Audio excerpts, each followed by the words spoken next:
a cluster of fiberglass domes sprouting on a 1-acre site at the University of California, Davis campus, and at first glance you might guess it to be a far-out experiment in student housing. You'd be right, but there's more to it. Financed by the university, engineered by a firm called Ecosystems of San Jose, the village has been taking shape here since early August. When it's completed, by the fall quarter with a little luck, the village will consist of 14 domes, each lined with polyurethane foam, each with windows, a door, a self-contained utility core, 100 square feet of storage space, and 450 square feet of living space for 2 students. Total cost, about $100,000, or roughly half the cost of a conventional dormitory housing the same number of people. One reason is cheaper materials, another is cheaper labor. Almost all on-site construction is being done by the students, the same 28 who will occupy the domes when they're completed. They'll each pay $50 a month rent, and university officials figure that will amortize the cost within 8 years. Meantime, students do 99% of the work, earning $2.47 an hour for actual construction labor, but nothing for the finishing process, landscaping, decorating, that sort of thing. Men and women share the jobs, and as students in a 3-unit engineering class, they pick up the necessary skills in a hurry. Abby Marshall and Sue Nelson spend much of their time building utility core units, and they now handle the tools of the trade with great dexterity, concealing a singular lack of previous experience. I built tree houses. Tree houses? Yeah, before, a long time ago. But not with the kind of tools you have available to you here, though. No, not with these kind of tools. Not so many power saws and stuff. Aside from the novelty of this project, does being involved in it have any special meaning for you? Just that, well, we get to work with people that we live with now, and so we'll know the people a lot better, and we'll have a lot stronger community afterwards. You know, the 28 people here are pretty close now, so that's kind of nice. And just the personal satisfaction of knowing that you built your own house and that we can probably fix anything that goes wrong with it. The students built their own mold for shaping the fiberglass domes. It's one of a kind. It turns out about 1 dome a week, and most of the techniques used are strictly innovative. For that matter, it's believed to be the first successful use of fiberglass and polyurethane foam together. And it's the first time that domes of this size have been made for residential use in the United States. But they're strong, they meet all building code requirements, and best of all, as far as the students are concerned, they're good for the environment because they use little in the way of conventional building materials, like wood. About the only thing they don't know about them yet is what it's like to live in one.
Okay, just...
Fraser. Somebody's watching.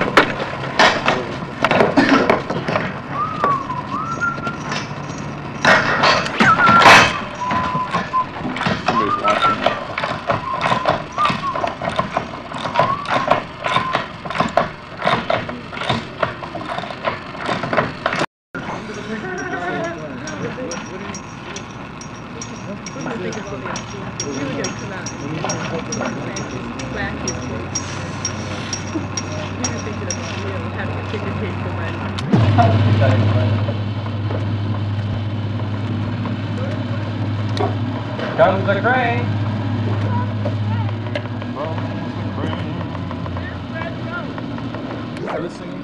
Chris, by the rope.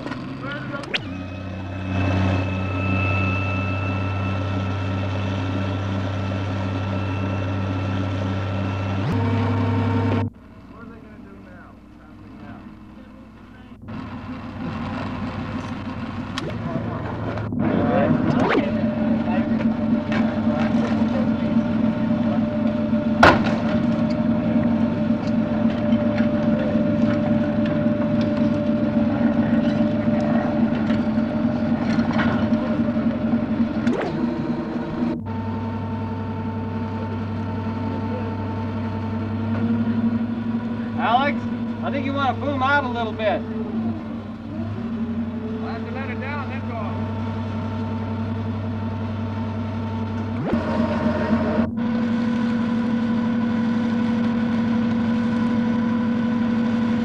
Watch out for window flies. It's all right.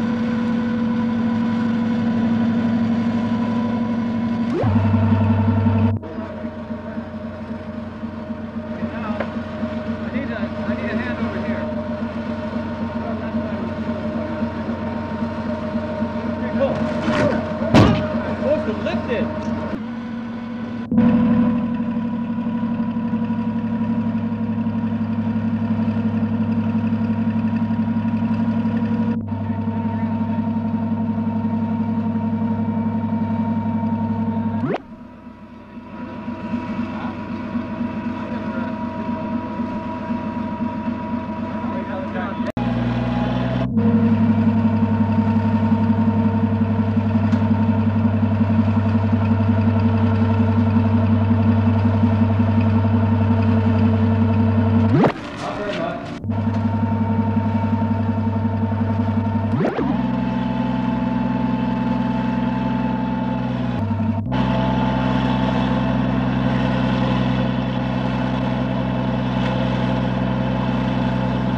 said it was going on to another one?